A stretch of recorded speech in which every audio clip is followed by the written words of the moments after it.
po si FPRRD na nais niya na magpahiwatig na nais niyang makipag-ayos kay PBBM. Ito po ay sinabi niya sa isang press conference na naganap dyan po sa Davao City, no, na dinaluhan ng mga Davao media. Tatlong bagay ang sinabi ni PRRD. No? Una-una, pinasinungalingan niya na siya may kinalaman sa kahit anong distab. Ang sabi niya, sino namang lukulukong mga militar at pulis ang pupunta sa kanya para sumuporta sa distab? Siya ay tapos na, wala na sa kapangyarihan, may baston na.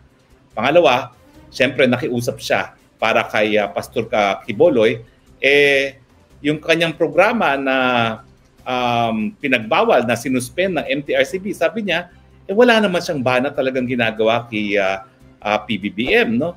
If at all, mga observation lang on state policies, pero talagang consciously hindi naman niya binabanatan si PBBM.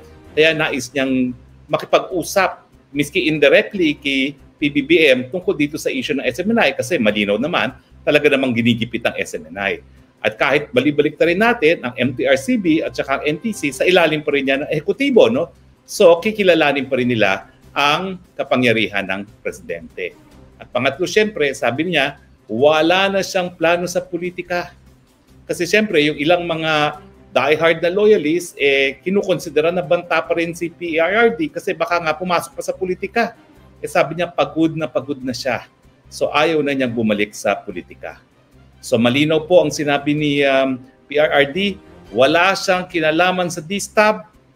Una, gusto niya makipag-usap kay PBBM tungkol sa pagigipit sa SMNI at sa kanyang kaibigan na si Quiboloy, at wala na siyang planong bumalik sa politika.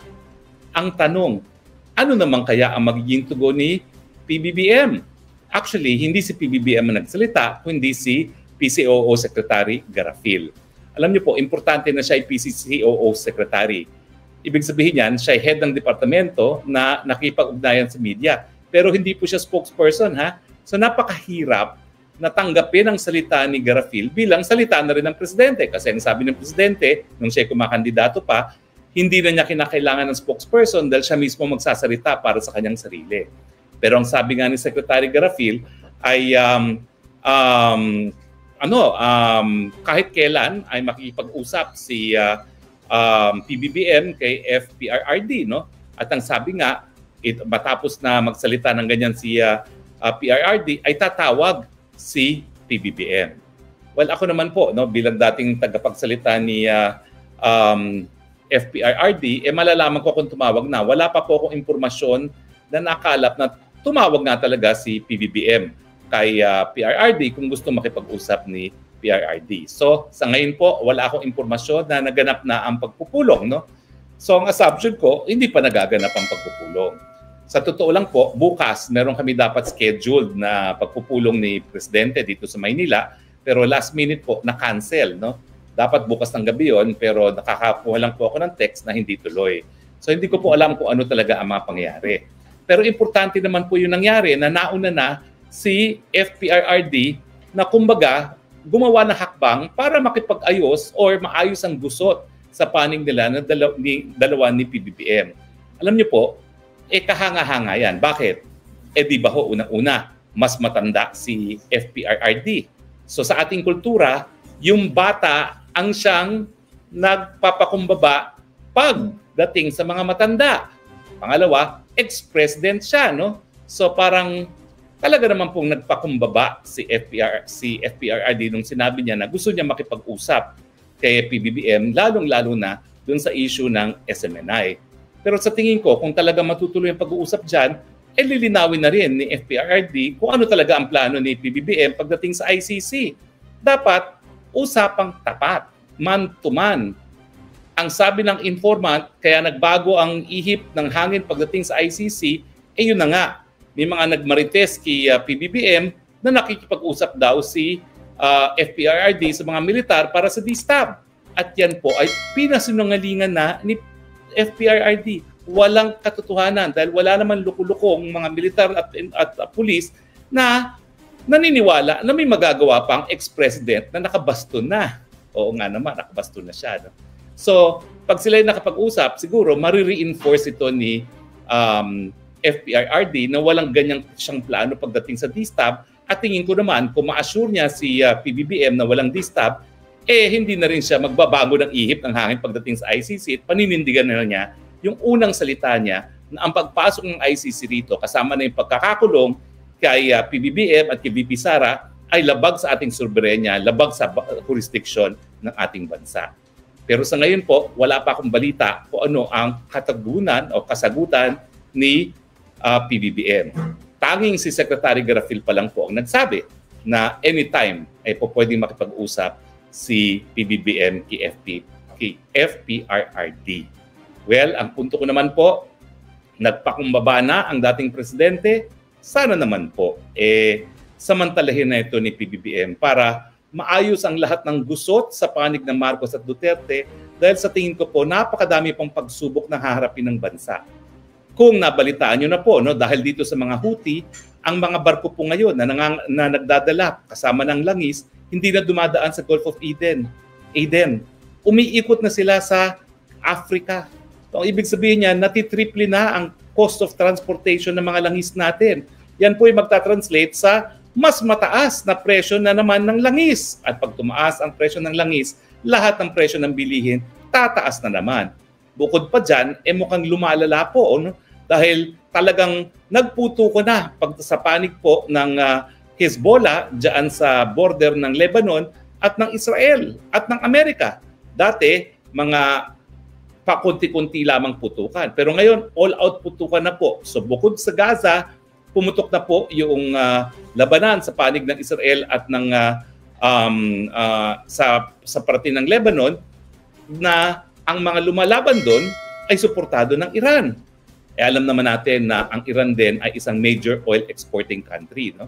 So kinakailangan, fasten your seatbelts po dahil matindi po ito kapag kumalat ang gulo sa gitnang silangan at ngayon po, sa ayaw at gusto natin dahil sa ginagawa ng Houthi na hindi na dumadaon ng mga barko ngayon sa Gulf of Aden, talaga pong tataas ang presyo ng langis at petrolyo at ang presyo ng lahat pa ng bilihin. So sa panahon nito, tingin ko, dapat pagsamantalahan na ni PBBM itong pagkukumbaba ni FPRRD at magsanib puwersa na sila uli, magkaisa na sila uli, nang sa ganon, pag nagkakaisang sambayan ng Pilipino, mas mahaharap natin ang pagsubok, lalong-lalo na sa pagtaas na naman ng presyo dahil dito sa lumalala at lumalawak ng gulo sa gitnang silangan. And incidentally, sa latest issue po ng Pulse Asia Survey itong Disyembre, congratulations po kay VP Sara, pinaka-trusted pa rin po at pinakamataas pa rin ang approval rating ni VP Sara. At hindi po nagpatuloy yung pagbaba sa kanyang trust at approval rating. Tumaas po siya ng 3%. Ibig sabihin, bagamat merong margin of error na 3%, tumaas na po. Dati bumaba siya ng 2 nung third quarter. Sa fourth quarter, nabawi na niya.